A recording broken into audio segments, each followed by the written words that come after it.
How's it going, everyone? Data here with a new type of video, as I've never tried a live stream to YouTube itself through a service on my computer. It's always been through the PlayStation.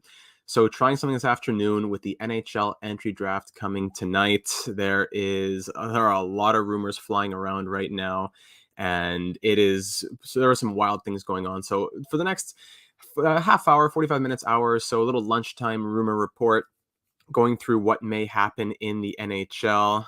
Hockey biggest fan, welcome aboard. Going through, I'm trying to, it's the first time I kind of use the things of that. There you go. That's the first time that I try streaming to YouTube itself. Something I like to do a lot more often coming up. But, in this one, I'll be able to share my screen, scroll through some of the Twitter feeds of the hockey insiders, going through some of the big rumors that have been dropped in the NHL today, with the Canadiens drafting first, the Devils drafting second. A lot of talk around the Devils trading that pick, as well as the Senators trading their pick. Alex DeBrincat has been a big name out there. Jacob Chikrin has been a name out there. So it's going to be very, very interesting as we get into tonight. Now, hold on. Let me just go ahead and try sharing the screen here. First time doing this. And there we go. So getting into Bob McKenzie's tweets right here, he puts it very well.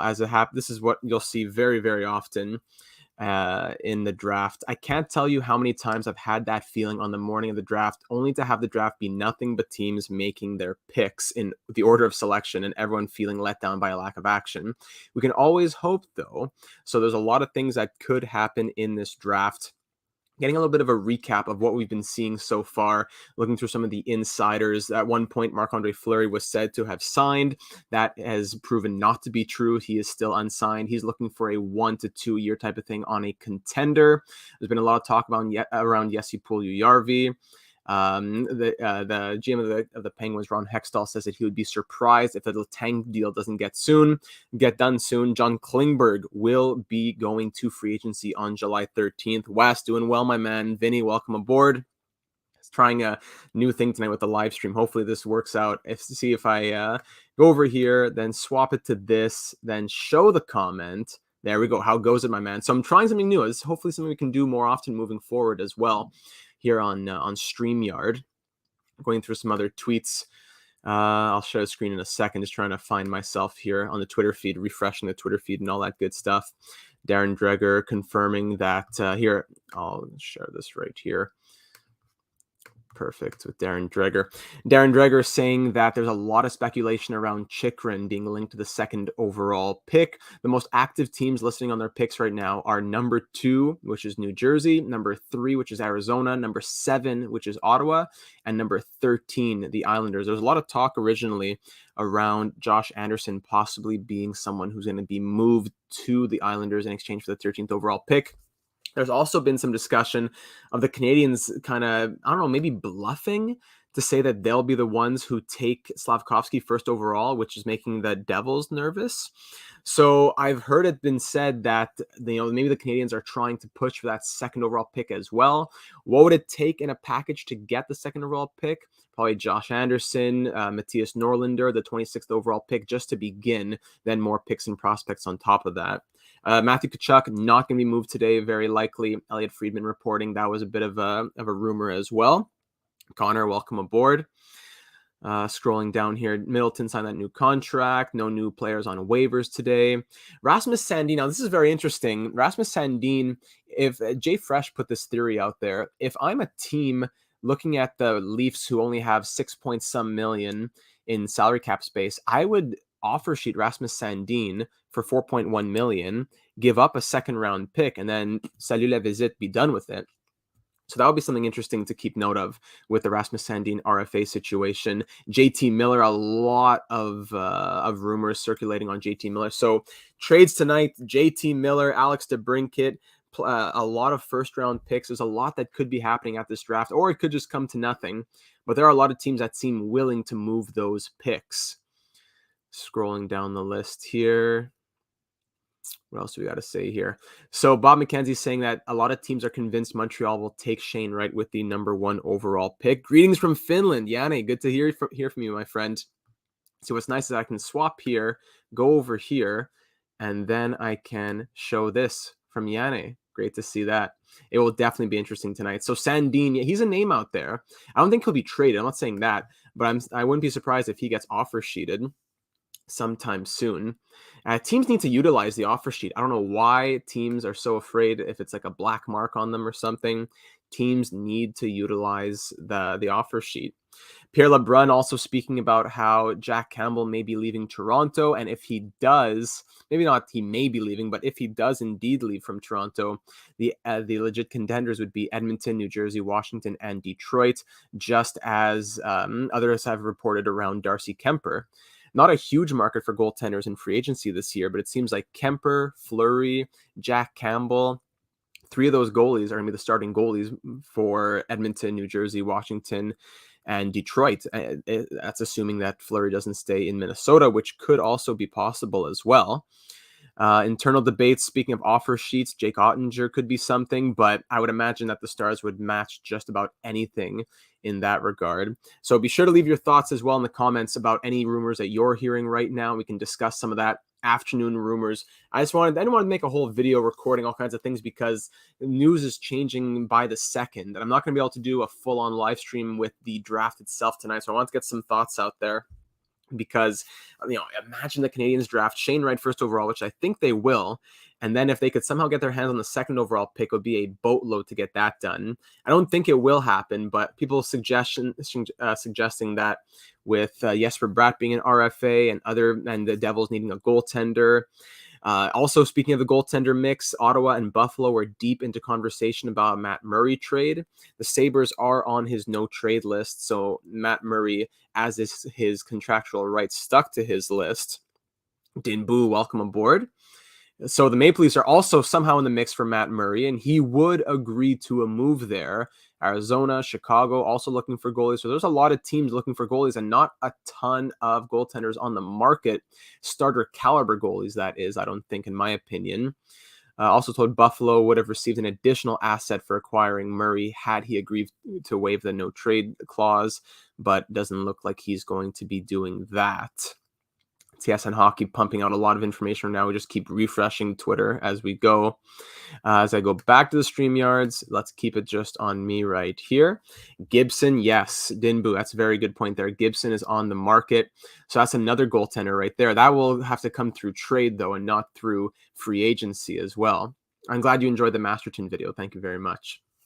So that's going to be difficult right there, because you have many teams that are interested in shopping or picking up a goalie, but a lot of times it comes down to the salary cap situation as well. Yes, the Maple Leafs are thinking about shipping out Jack Campbell, but then, who do they have between the pipes? If I go to, I'm actually going to open up Cap Friendly here. We'll do that for a second. Let's go to Cap Friendly and look at the Maple Leafs. I'll do that for a moment. Yes, sir. Love you too, my friend. Going to the Maple Leafs here. Let's see Toronto.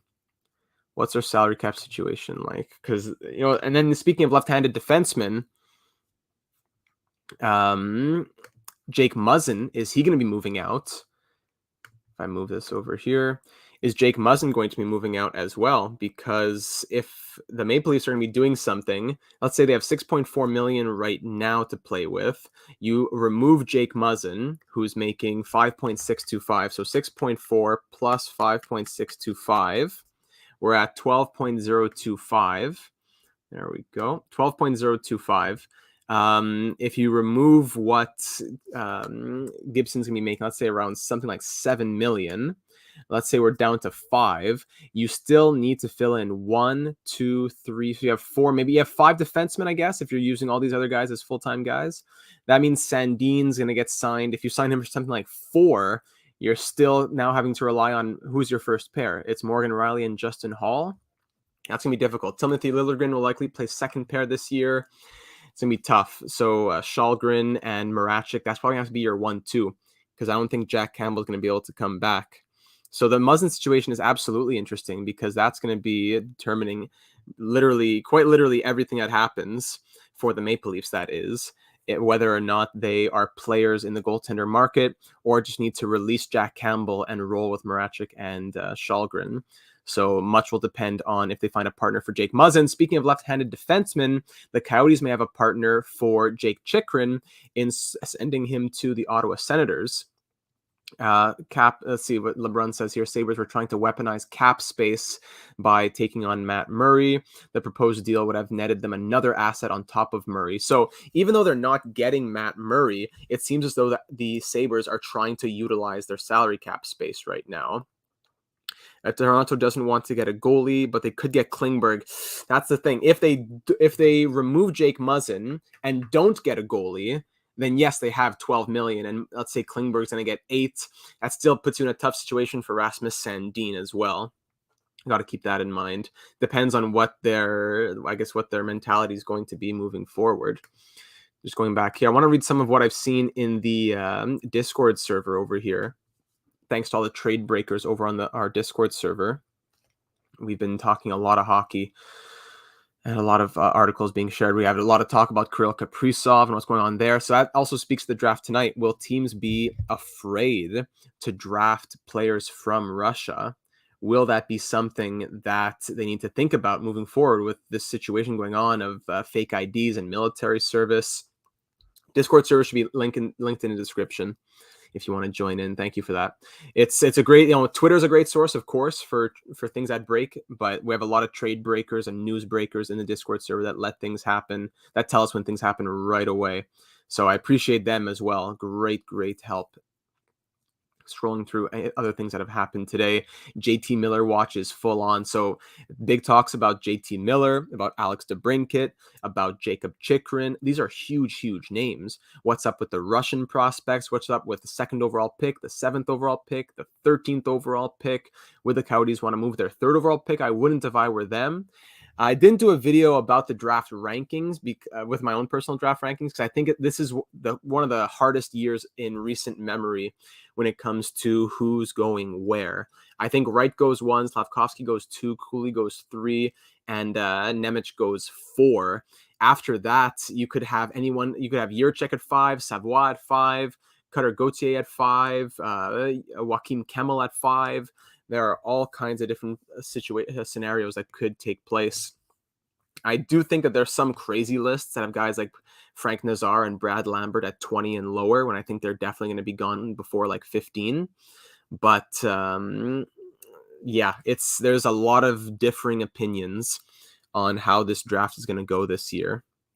And I'm very excited to see what does happen.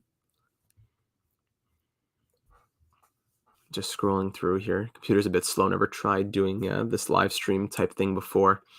Also, speaking of the Senators, Claude Giroux also an option right now, as Pierre LeBrun reports. Still lots to play out over the next 6 to 7 days, but I do believe the Ottawa Senators will emerge as a legitimate option among other teams for Claude Giroux when the market opens next Wednesday. I think the Sens will put their best foot forward in trying to sign them. So that makes sense. If the Senators are trying to get Giroux, they're looking to trade the 7th overall pick, and they're looking to acquire pieces. Maybe not be a contender just yet, but if you get Giroux and Chychrun in free agency and for the 7th overall pick, well, then that's something very interesting. That, I don't know if it puts them in contender category, but it does put them in, yes, they should make the playoff category, I think. MVL1, how's it going, buddy? Jager Furkis, man, him and what was his name? What was the name that Jay Fresh put out there? Was it Hopper? Was it I forget what it was. He put out a great list of bogus names that had people going crazy, and I forget what he had Furkis on that, but people were thinking that he was a fake name as well. That made me laugh because there was a lot of real names mixed in with fake names. But back to your question about Furkis, I think he's a first rounder. I've seen some people put him like early 2nd round. I conservatively, I'd say is anywhere from like 20 to 25. I don't quite think he's gonna get to the teens, but there are so many different scenarios, like I said. What do we got here? If Edmonton can't get Kane back, they might get someone like Giroux as well. That's an interesting point to note because, Evander Kane's going to cost a lot of money, but how much will Jesse Puljujärvi cost? That's another question right there. How much will Puljujärvi cost? Will they move him out? Is Duncan Keith coming back? That's going to have also some repercussions on the salary cap. So I could see the Edmonton Oilers going for someone like Giroux, though, who will cost a little bit cheaper than Kane in terms of years and money, I think. But it would be something to keep note of. MVL1, where's the webcam? You'll want to see GM data with the reactions. Now, maybe at the 1 mil reveal, we'll do that. I wasn't sure if I like the idea of Giroux going to Ottawa at first, but I'm all for it now that I put some more thought into it. I could see it. I could really see it, but it definitely changes the identity of the Senators. If they get Giroux in free agency, if they think that that's likely, they definitely trade that 7th overall pick tonight. And maybe it's tough. I don't know. You have Shabbat and Chychrun as left-handed D, but it doesn't have to just be Chychrun. There are some other options out there that are very interesting for Ottawa. Washington at 20, yeah, I could see that. I could definitely see 20. I could see that. Vinny, I think Giroux would look nice in a Sens jersey. Yes, I would think so as well. Puljujärvi is gone in my opinion. I think it's more of a, not like a numbers problem, but a disconnect between the player role. I was reading and listening about it a bit this morning. Puljujärvi sees himself as a top 6 forward. It's not that he wants to get paid as a top 6 forward and a team doesn't want to pay him. I think it's more that, yeah, he wants to get paid, but he wants to play in the top 6 while the Oilers see him as a third liner. And if that's the case, that disconnect is just going to stay there. Keith is staying, I think. I wouldn't be surprised if he does. It's just more in the money. Excuse me, not the money. It's more just, does he have it in the tank for another season? Because it's there. The contract is there. The support around him is there. He has a big role. He's not buried on that defense, on those defense pairings. He's not going to be playing third pair. He'll actually get minutes. So it's not a question of, oh, is there a team that really wants me and I want to be valued? He will be valued. It's just, does he feel like going for another season here? Puljujärvi isn't getting developed proper as well. Yeah, I agree with that. Puljujärvi, he has shown great flashes of brilliance out there. He said he'll play another season. Gotcha. He has shown great flashes of brilliance out there. So I'm just going to pull up the numbers here. I'm just going to get Puljujärvi's hockey DB here. Puljujärvi. Because he has shown great things. He really has. There we go. So Puljujärvi on the Oilers this season, 36 points in 65 games. So put that over the course of 82. That gives him a pace of 45 points. For his first full season playing a little bit of top 6 and all that, 45 points, not bad. As a guy who's been all around the place, he's shown himself like, playing with men. 2019-20 with Karpat in Finland, 53 points in 56 games. Very, very, very nice. Then 2020-21, let's do 56 divided by 16, multiplied by 12. He was on pace for 42 points in 56 games in 2021. Not as great.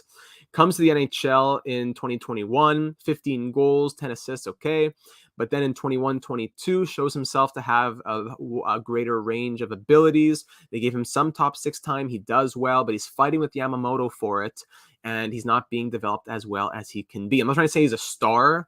Yeah, 3 points in 16 games in the playoffs. I'm not trying to say he's like a huge star, but I think he will become a very good player, and quitting on him now would be a big mistake in my opinion. Do I think that Slafkovsky will turn into a Kakko or a Puljujärvi? Well, neither of them, it's tough because neither of them are amazing just yet. Like Kakko has shown a little bit as well, especially on that kid line.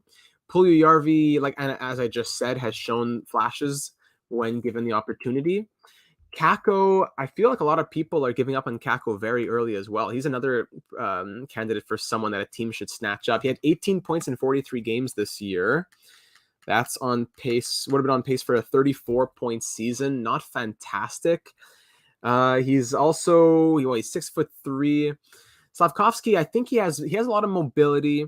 Keep that in mind. He did play with McDavid. He has a lot of mobility. He has good hands. I think in today's NHL, he has a very high ceiling. So I could see Slafkovsky being better than Kakko or Puljujärvi. And I would even go a step further to say that I think that Slafkovsky's best would be better than Kako or Puljujärvi's best. Yeah, I should still be here in 10 minutes. Thanks, Dinboo. People like you make it was what gives us content here. Appreciate that. So as long as we have the engagement, I'm happy to keep talking with my thoughts here with the draft coming up. Going back to Twitter, let's refresh what the experts have to say over here. Hold on. Let me see here. Hold on. Yanni, let me see what you got here. According to some Finnish NHL reporters, McDavid and Draisaitl don't like playing with Puljujärvi. Yes, he has been a bit of an outsider on the Oilers. I could see that as well. Absolutely.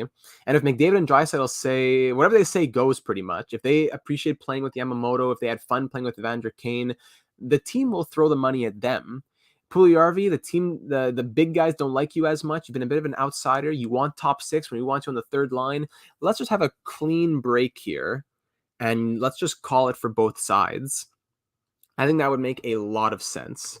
So let's get back to Twitter. Let's see what's up in the Twitter world from the accounts that I follow here. And hopefully give us something here. What we got at the top? JT Miller had breakfast this morning. Sources confirming whether it was an omelet was involved. We do not know just yet. Hearing that Marc-Andre Fleury will only sign a multi-year deal. I heard a lot of people say 1 to 2 years, but he wants multi-year, a similar structure to Mike Smith, but not similar money. That will not penalize a club if the player were to retire. Interesting. Brian Lawton reporting on that one. Interesting. Marc-Andre Fleury can go wherever he wants pretty much, but he wants to be on a contender. I don't think he'll go to the Oilers. I'd be a bit not surprised that he resigns with the Wild, but a bit surprised that he chooses to be with the Wild. I don't know. I don't think I see him going to those. I don't know if I see Washington either. Where's Malkin going as well? That's a big one right there. Jim Neal said the first time that Valenchuskin played the Stars as an Avalanche, he thanked Neal and apologized, saying, I wasn't who I should have been with you guys. Called the buyout a business decision. A lot of people criticize. You caught him live, Dexter. You caught him live. A lot of people criticize what Jim Neal did with Nichushkin, but it seems like both sides burying the hatchet there. Scrolling through, Emily Kaplan says serious intrigue with the top pick. Shane Wright has been consensus number one over the last few days. There's a growing sense the Canadiens will take Slafkovsky, and I think that may just be some smoke screens. I think that the Canadiens are trying to convince the Devils that they're going to take Slafkovsky, and then if the Devils don't want to take Shane Wright, well, then they're kind of up the creek, right? I don't know. Could the Canadiens trade for the second overall pick as well? And personally, I don't think we have the value to do it. But if you were to tell me that it would take Josh Anderson, Matthias Norlinder, the 26th overall pick, a second round pick this year, and a second round pick next year, I think I would do that. I will try to keep you entertained. The Devils, I think I see them trading the pick. I got to say, Dexter, but I wouldn't put my money on it being to the Canadiens. Mikey, great to see you, my friend. Yeah, I'm sure the Devils would want Caulfield. They want Romanov. They would want Goalie. So I don't think it would happen. It's just, if that deal were possible. And I think I've seen so many bad mock trades for that for the second overall pick. I think it's kind of realistic what I just said. I don't think it would happen necessarily, but I think what I just said was a well-balanced offer, right? Speaking of Matt Murray earlier, he has 2 years remaining on a $6.25 million deal. It's also backloaded. Ooh. So he is getting paid $7 million this coming season and $8 million the season after. That's going to be tough for the Senators to move. As Friedman also mentioned, Murray has a limited no-team list that includes the Buffalo Sabres, which is why that deal did not happen. Continuing to scroll down the Twitter sphere, Radek Bonk looking good back in 1994. What else we got here? So a Matt Murray buyout. Here's what Puckpedia says about that. If it were to be a buyout, no, it is 12:30 p.m. in Montreal right now. Dinboo, welcome back. A Matt Murray buyout would cost, in terms of cap hit, $1.75 this year, $750K the year after. So for the Senators who might be trying something in the next 2 years with Giroux, maybe even Chychrun, that's interesting. But then 2.5 and 2.5 again in years 3 and 4. So I don't know if a Matt Murray buyout would happen because there seems to be some interest trade-wise. They already bought out Colin White, so I don't think the Senators want to buy out another player. Yeah, no problem. Yeah, just got to go forward because it's 9:30 for you. You're exactly right.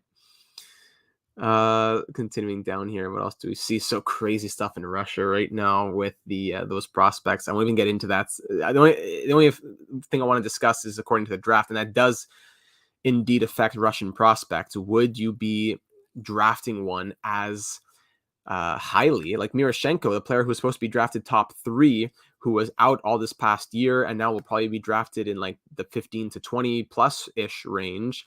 Do teams now even have less desire to take him, since on top of having not played the last year, they have all this stuff going on surrounding the Russian prospects themselves, So very difficult.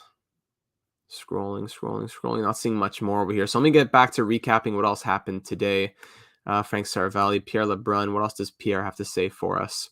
We're talking about the Kemper market, Minnesota, Toronto, Colorado, Washington, and perhaps Pittsburgh. All possibilities for Fleury. I would love to see Fleury in Colorado. I think that would be great. Yes, I am a Habs fan. And I'll see you later, Mikey. Yeah, I am a Habs fan, but I think I'm a realistic Habs fan as well. I've called them out when they've been bad, when they've needed to do things. So those are a lot of teams that are looking for goalies. Who are the options? Campbell, Kemper, Fleury.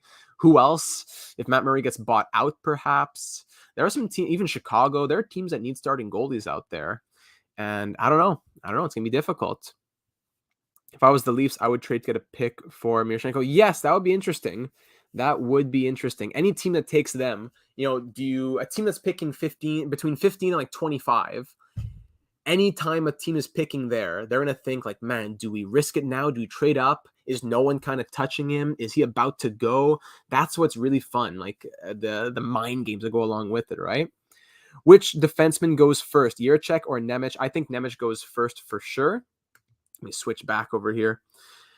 I think that I think Nemec goes first for sure. I see him going number 4 to Seattle. I think it's like a slam dunk pick, no matter how the top 3 go. Number 4 will definitely be Nemec, in my opinion. Does Jiricek go 5? I think goes 4 to Seattle. That's the next one right there, the follow-up. I think Jiricek, I originally thought Matthew Savoie at 5 to the Flyers, but things have changed so much recently. Nemec, Arizona at 3. I don't know. I don't know if they go defense. They have... Chychrun's there. Whether he leaves or not, he's there. They have Victor Soderstrom. They have Connor Timmins. Do they go out and get another defenseman? It wouldn't be a bad thing to do. I'm not trying to say that Timmins and Soderstrom are elite guys necessarily. But I think Cooley or Slav, no matter how the top 3 goes, I don't think any of the guys in the top 3, right, Slafkovsky or Cooley, drop to number 4. I'd be pretty shocked. The Pens will take Miroshchenko. That would be an interesting one. Mason saying that. I could see it. Any team in that range, I could see it. Really, has Arizona said that they want a D-man? Cooley or Slafkovsky drop to 4. That would be really, really, really interesting. I still think that it goes Wright, Slafkovsky, Cooley, Nemec. But, man, the 3 and 4 could be a switch right here. Hot take from Dinboo. I see it. Yezer says, how far does Brad Lambert fall? He was a top 5, top 10 pick a year ago. When I did my own personal mock draft about, I want to say like a month and a half ago, I had said Lambert, I think I set him to Detroit. Let me pull it up here. I have it in a Word doc. Let me pull it up right here. Draft notes. I think I set him to Detroit. Did I say him as high as 8? I feel a bit embarrassed saying that now because I don't think he's going to go until the teens now that things have changed over the last month. Yeah, I had him going 8 to the Red Wings. Here are my thoughts. I wrote some thoughts on him. Divided opinions on Lambert, but I think this pick screams Detroit, a prospect who's been talked about for a while but has had some difficulty. Lambert started playing in Finland during 1920 and now through 99 professional games has 27 points. His best hockey was at the World Juniors, where he scored 5 points in 2 games. He might be a project, but with the right coaching, there's a lot to like when it comes to raw skill. He has fantastic speed, good hands, and just needs to develop his hockey IQ. It's hard to say whether or not a team who thinks they have the right system would want to reach on Lambert, But if you ask me, a safe place to think about drafting him would be around this 8 to 12 range, with 12 really being the lowest, as his skill is just too tempting. Definitely a guy that Steve Yzerman could shape. If there's anyone else that Yzerman jumps for, it may be Lekkerimaki, who is a player I'll speak more about soon. I was writing about a potential. I was thinking about making a video, but it didn't end up happening. Lambert is like ranked 8 to 13 everywhere. I think Craig Button had him at like 35 at one point, which is just crazy in my opinion. Dinbu says it's going to go Wright, Slafkovsky, Nemec, and Cooley. That would be something. Ryan, what time does the draft start? I believe it's 7 Eastern, correct? Yeah, that's what Grievous said out. Who's the likeliest prospect that will be picked and moved on draft day? When's the last time that happened in the NHL, eh? I couldn't tell you. I do not know. Yanni says Lambert is going to flop. He hasn't shown anything in the Finnish Liga. He had plenty of opportunities. Too much going on in the background. I guess second round. No kidding, huh? I would be pretty shocked if he drops to the second round. I had him at 8 when I was just doing some preliminary thoughts without going too deep into it. You're telling me he's going to drop to the second round. You know more than me, but that's something, huh? Oh, hold on. Philip Forsberg got traded. Back to Twitter. Ashpet, hold on. Refresh. Has Philip Forsberg been traded? Or is that just some sort of rumor? Not seeing anything here. Oh, on draft day. Mason, you got me. Philip Forsberg got traded on draft day. 3 messages. You got me there. Oh, my bad. Ryan, your thoughts on my cousin, Lane Hutson, who's going to Arizona with 32nd overall. Honestly, when I did my mock draft, I only went up to 16. So I don't have any big thoughts on Lane Hutson. I'd have to do a quick little Google search, honestly, to get something more than just saying, he sounds like a good player. Elite Prospects calls him a skilled standout among the stacked 2022 U.S. National Development Team here. 7 points in his last 5 games, 13 points in his last 10 from Chicago. He seems to be ranked in the 30 to 40 range. Going to Boston University next year. Had 8 assists in 6 games at the World Juniors under 18s. Yeah, he's definitely be a good pick for a team like Arizona. That's for sure. When you come to Vancouver Data, I'll buy you a beer for all the great videos. Hey, appreciate that. I'll take a nice tall glass of apple juice. Thank you very much. Who will be the first netminer selected and where do they go? Hold on. I'll get back to this question in a second. I want to get to the rest of the comments. What time's the draft? Eastern is at 7 p.m. Eastern. Back to Grievous's thoughts. First goalie and where do they go? Man. Let me see what I'm curious. What does Central Scouting say? I don't like Central Scouting's rankings, to be honest. Is Brennan the first one? I wouldn't be surprised. I'm really curious what Central Scouting says about it, though, because I usually disagree with Central Scouting. Let's see what they say about the top goalies. North American goalies. Let's sort by them. I wouldn't be surprised if it's Brennan. Yeah, Tyler Brennan. Wouldn't be surprised if it's him. I think I could probably agree on that.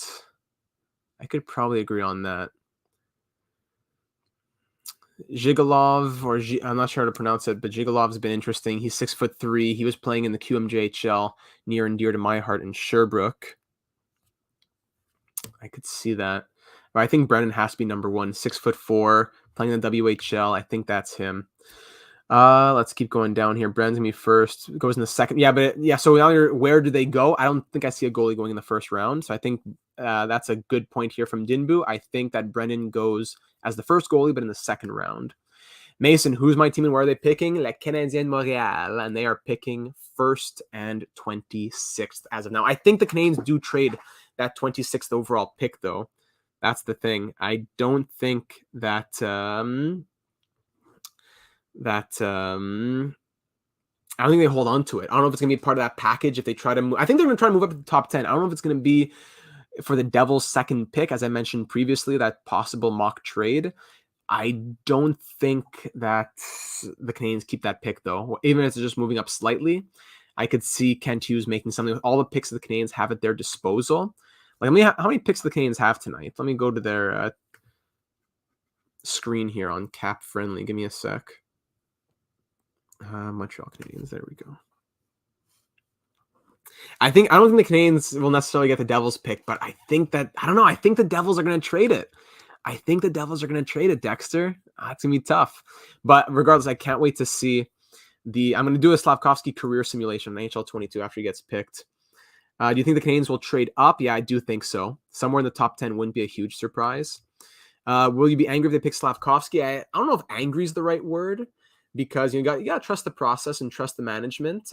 I think he's going to be good, but I think Shane Wright is the guy who's proven himself over time a bit more, and I think the Canadiens are going to like that. So I think the Canadiens will take Wright, and I would be surprised and maybe slightly upset in the moment, but I would like to give Slafkovsky the opportunity to prove me wrong. So I wouldn't be angry just yet. The Penguins, they've been notorious for trading their picks, absolutely. So we'll see what they do this year. Let's switch back to the screen here. By the way, I'm loving this new system for live streaming. Montreal Canadiens have 2 picks in the first round, 2 picks in the second round, 3 picks in the third round, 3 picks in the fourth round, 5th, 6th, and 2 7ths. So, man, I could see the Canadiens trading that. I don't know if they want to trade their early second. I could see them trading their late second from the Oilers or later third from the Hurricanes in some sort of package with the 26th overall pick to try and move up a little bit to take someone who drops. Because there's definitely players who drop. There are going to be players who are reached on. There are going to be players who drop. It's going to be a really good draft. Going through the rest of my order again from what I was just reading.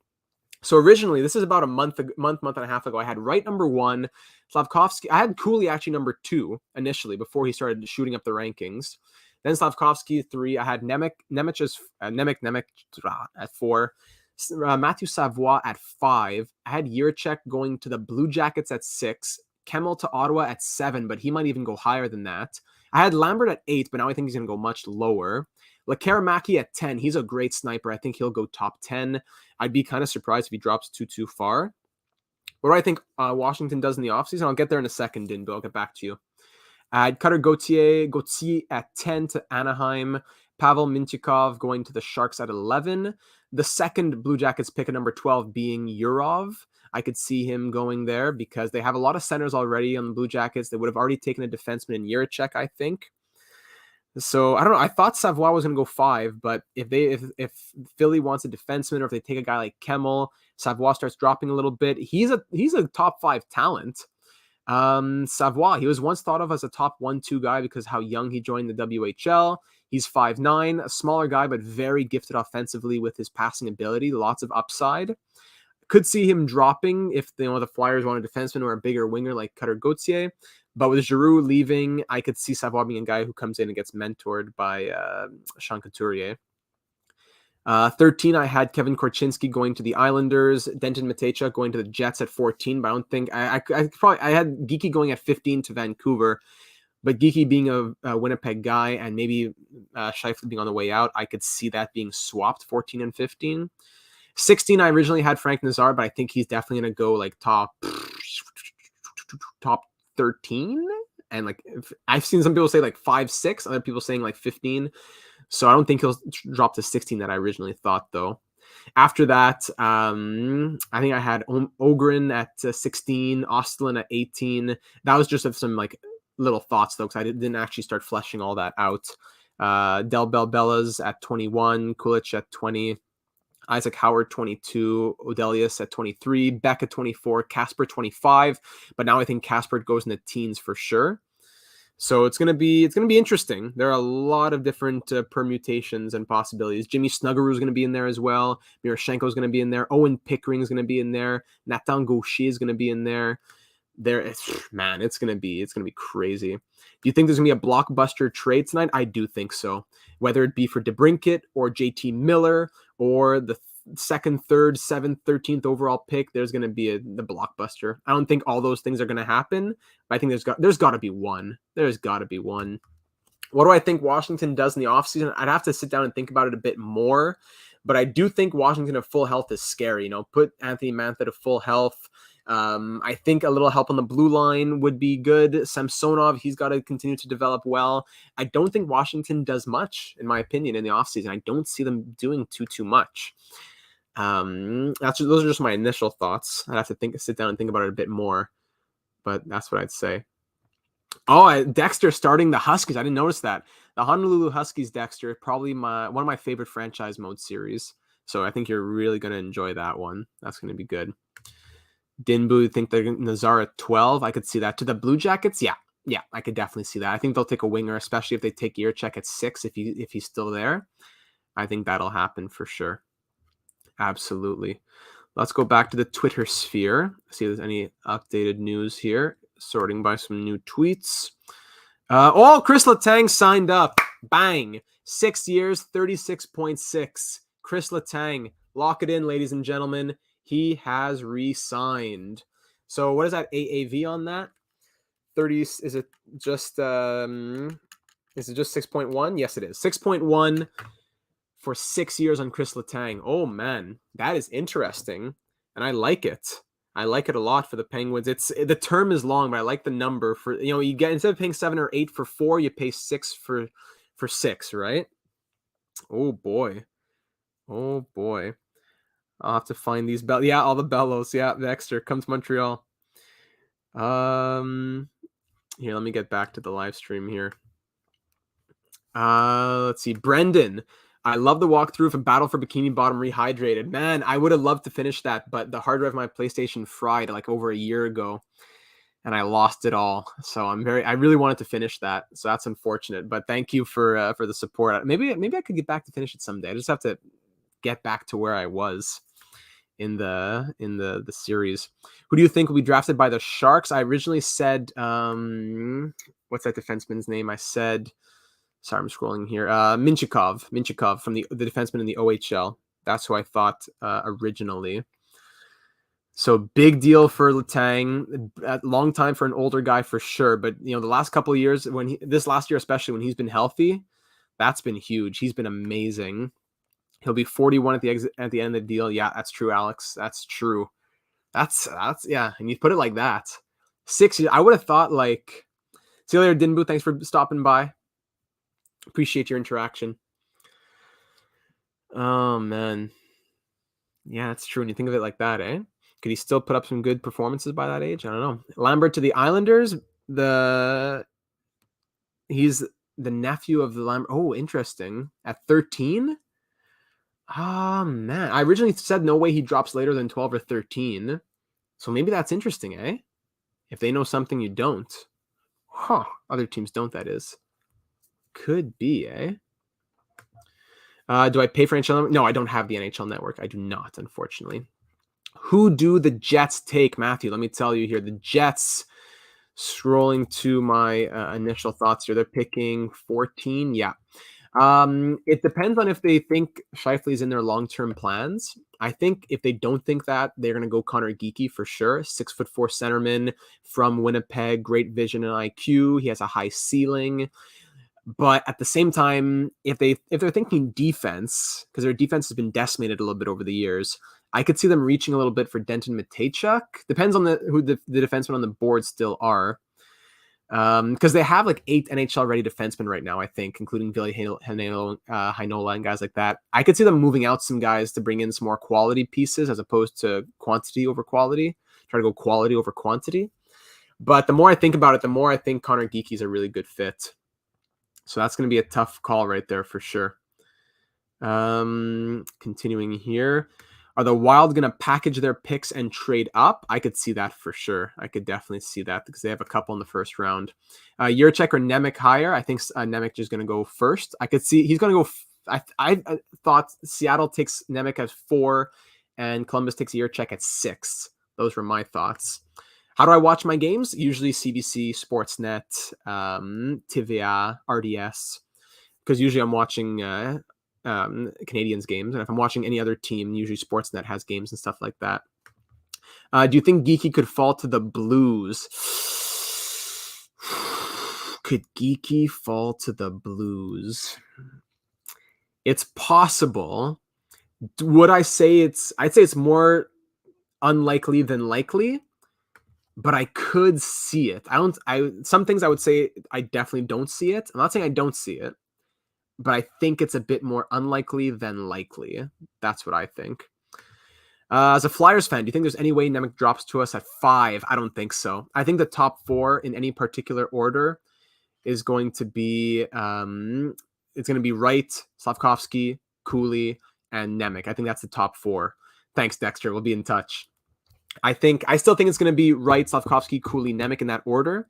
But if Arizona go for a D-man, I think they go for Nemec. I don't think he drops to 5. That means at number 4, then Cooley goes to Seattle, and then number 5. If you're taking a defenseman, it's going to be Jiricek. I think you can be very happy with David Jiricek if he goes to the Flyers. David Jiricek is a very good defenseman. Reading my little blurb on Jiricek, he was the MVP, correct? He's the Rookie of the Year in the Czech League. He's a textbook 2-way D, good top 4 potential, similar to Nemec. He's very steady. He flows well as he skates. He has good command from the blue line. He enjoys getting involved with the play. He has an incredibly hard shot and reads the game well. If he hadn't missed 3 months with a knee injury this season, he may very well be the top-ranked D-man of his class. Some compare him to Moritz Seider. So that's going to be interesting right there for the Flyers. I thought they were going to take Savoie, though, at 5. So we'll see what direction Philly goes in. Halby. Is this Jirka Halby, by the way? Halby?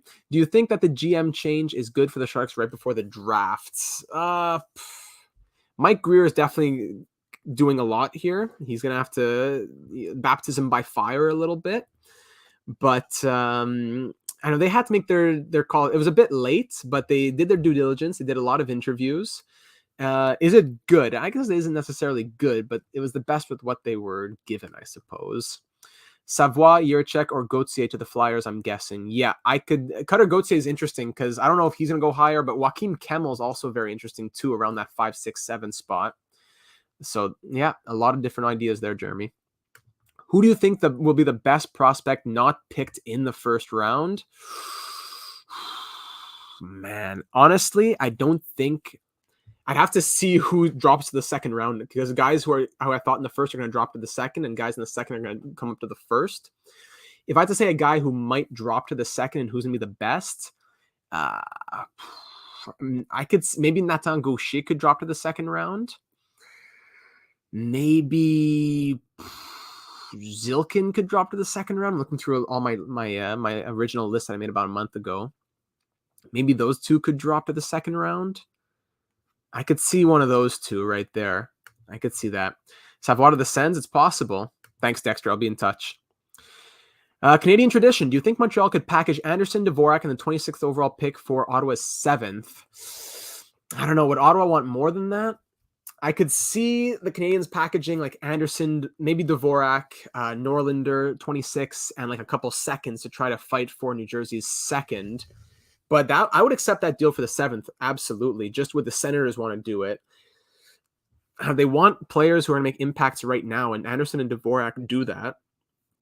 But it depends on what else they're being offered. If they're also being offered like Jacob Chikrin from the Coyotes, well then that's that.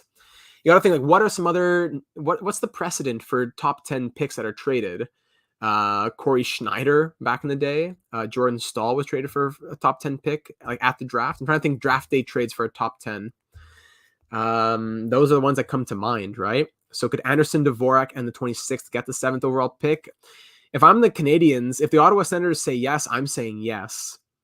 But that's a tough call for Ottawa, that is, because you get two really good pieces. I think Dvorak has been underrated. I think he's very solid. He's one of the better Canadians players in the second half of the season as well. And I think Anderson's very good. I think people are kind of overvaluing him right now, saying like, "Oh, just trade him for the 13th overall pick straight up." I don't think that's going to happen. Package Dvorak and the 26th overall pick. Possible. Let's get back to the Twitter sphere over here. We're going to start wrapping things up. I'd like to wrap up around this 1 hour mark. 45 to an hour mark. Whoa! Alex Georgiev traded to the Colorado Avalanche. The Rangers have acquired a 3rd and a 5th, as well as a 3rd in 2023 for Alex Georgiev. So there you have it, ladies and gentlemen. Alex Georgiev, a goaltender on the Colorado Avalanche. Does that mean Darcy Kemper out? Does that now mean that he is out for certain? That's very, very interesting. So is he going to be a backup? He hasn't been happy playing second fiddle to Igor. Is he now a backup, or is he going to be a fringe starter kind of with Francouz kind of thing? Oh boy, another big thing happening here on the live stream. Michael, I'm going to the draft as a YouTuber. What kind of questions do you think are good to ask to fans in a pre and post draft interview? To fans, it would I think the basic ones: what team are you going for? Who do you hope you get? Who would make you upset to get, perhaps? And who would be like the worst prospect you don't like? Who's the prospect you don't want your team passing on if they're still there? That would be interesting. So no Kemper extension. I don't think so. Rory says, I have a hard time thinking we trade for Ottawa's pick just because there's a bit of a rivalry. Yeah, that's absolutely true. It would be a bit of an overpayment probably if you want to get it. You probably have to throw in a second and a third or something like that. But I don't know if Ottawa wants to do it to Montreal. If they have similar deals on the table, they would prefer not to do it with Montreal for sure. So is Francouz the starting goalie or what? I don't know. No problem, Michael. I don't know. That's a tough call right there. So it's going to be Matthew says that it's going to be Wright, Slafkovsky, Cooley, Nemec, Kemmel, Jiricek, Savoie as the top, 7, 2, 3, 4, 5, 6, 7 right there. So I think 1, 2, 3. I think I agree with the top 4. Kemmel going 5 wouldn't surprise me, but I'm not sure if Philadelphia does it. Jiricek at 6, I agree. I think I had this in the exact same top 7, but Kemmel and Savoie were swapped. Matthew, that's what I had. Thoughts on the JT Miller trade potential? What do you think they get in return? Oh, baby, I think they get a boatload. What do they get? It's when you start to think about, I guess, specifics. I think it has any discussion has to begin with a blue chip prospect and a first round pick, and not even a late first round pick. From there, you start to toss in your 2023 second. And I don't think it gets much more than that. I'm saying a high first, a good second, and a blue chip prospect, pretty much.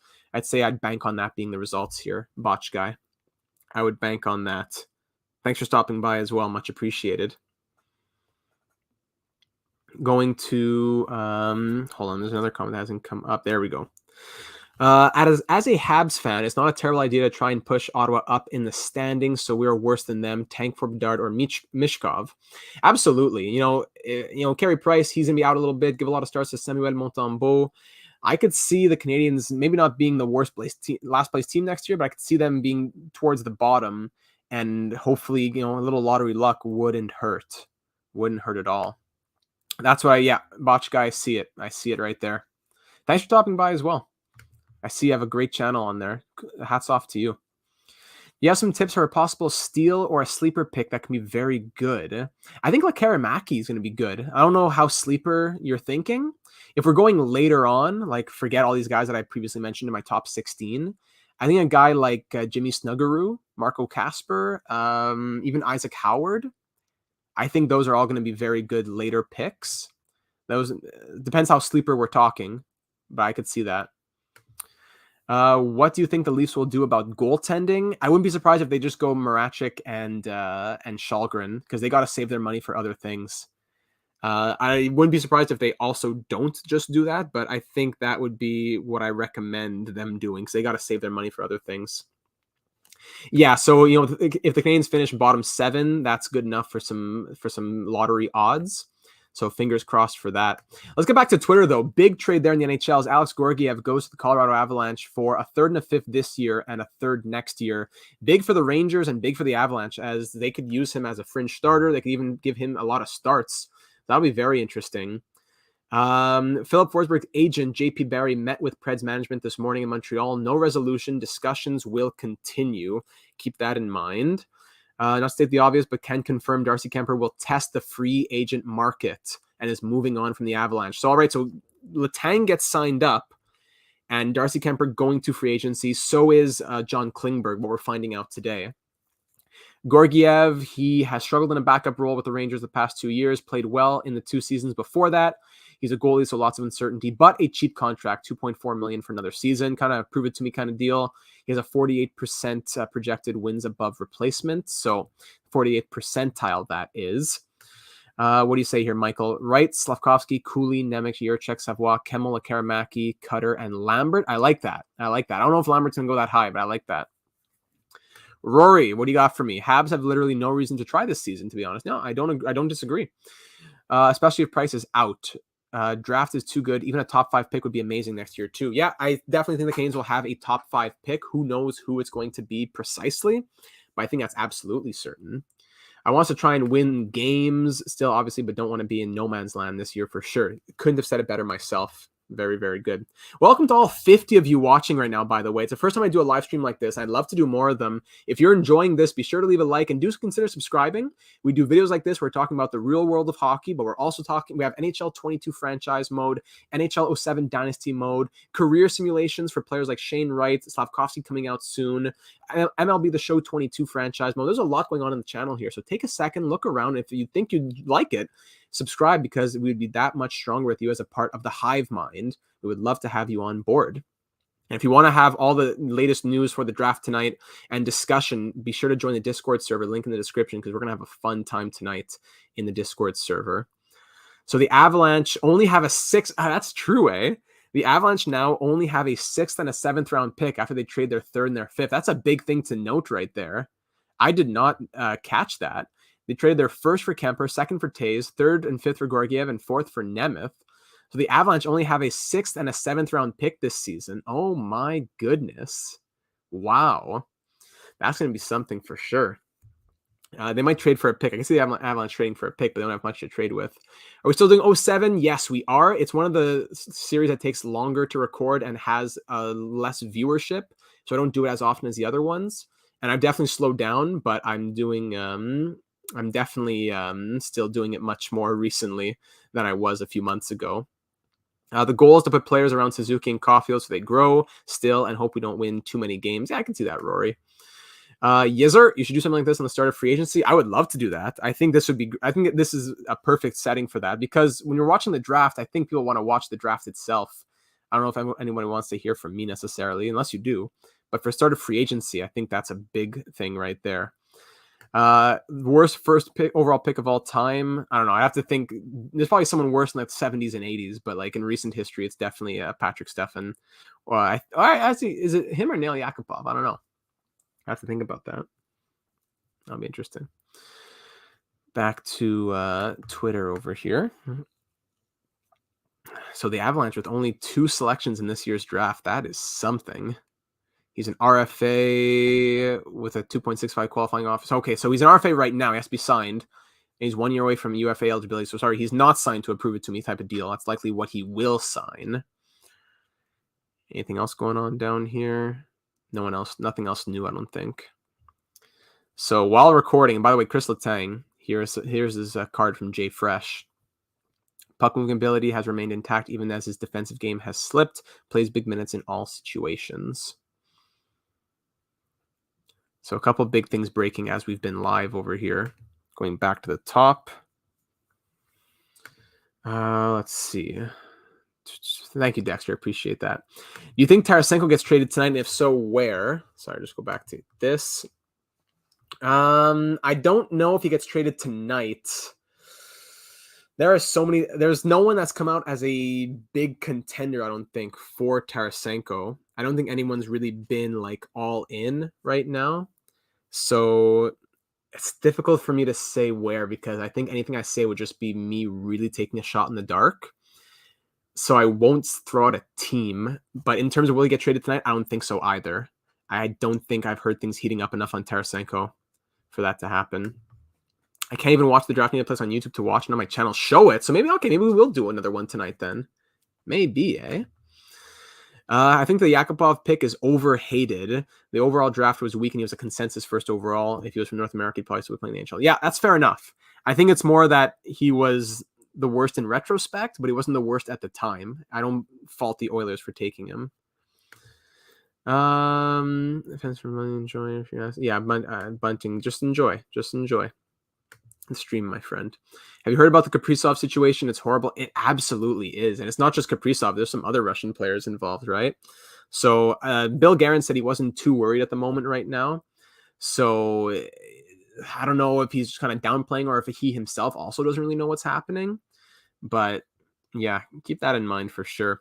Will I stream the draft? I'm not able to stream the draft itself. That's copyright infringement. But I think I will do something at least for the first few picks. At least for like the first 15 picks or something. I don't know about the whole first round. That's like 3 hours. But maybe, I would like to do the first hour and a half as a live reaction. Yeah, I would like to do that. I would like to do that a lot. All right, let's put user in timeout. There we go. Does the second overall pick get traded? Keenan, let me think about this. Does the second overall pick get traded? So there's been a lot of talk. There's been a lot of heat. Where does it get traded? I can't tell you. But I think that I'm going to say it's like 55-45 that the pick does get traded. And yeah, I'll do it on YouTube, Dexter. I think it's 55-45. I'm not going to say it's a big majority one way or the other, but I think that it's starting to lean that way. So let's go back to, let me just get back to Twitter here. But Dexter would not want that trade. So let's see. Devils, speaking of that, the team that's going to be active today, according to Emily Kaplan, would be the New Jersey Devils. They have wheels in motion, potentially acquiring a goalie as well. They're also potentially in on Alex DeBrincat. So I could see Chicago making a push for that second overall pick and using Alex DeBrincat for it. I don't know. Maybe if the Devils want to give up Mackenzie Blackwood his rights or something. I don't know. That would be interesting. That wouldn't be. There are so many possibilities. I'm so excited.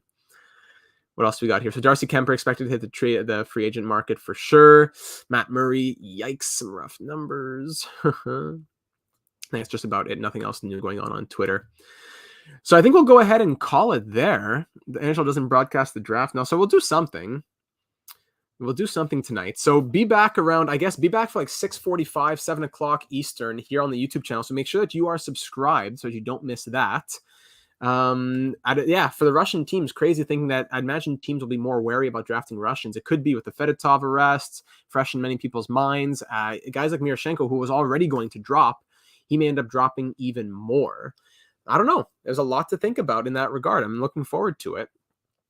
So I think I'm going to go ahead and call it there at around the 1 hour mark. We could go all afternoon right now for how much is happening, but cool to see the Georgiev and the Letang information dropping live.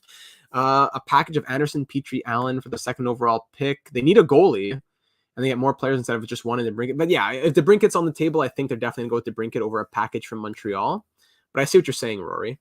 So thank you everyone for stopping by. Be sure to subscribe so that you don't miss out on the stream tonight. Thank you for taking the time to watch. Be sure to join in on the Discord server, the link in the description as well, and I will leave you off there. Thank you so much, everyone, for taking the time to engage as well, because without that, it's just me talking to myself, and that only goes for so long. So this will be back live this is re-uploaded to YouTube as well, so I'll be looking forward to watching back my original thoughts and seeing what actually came to be, because a lot is rumored. Very little of those rumors happen, but which ones will be the ones that happen? Thank you very much, Crazy. Thank you for being here to enjoy it. Everyone, have yourselves a wonderful afternoon. You're welcome. It is my pleasure, and I look forward to talking to you again all later today. We're going to be keeping our eyes on everything hockey, so keep your eye out on Twitter and on the Discord server, because the news will be coming fast and furious. Everyone, have a great afternoon. Get some sunshine if you can, and we will all see each other soon. Take care, and thank you. All the kind words coming in here. Thank you, everyone. All right, talk to you soon, everyone. Bye-bye.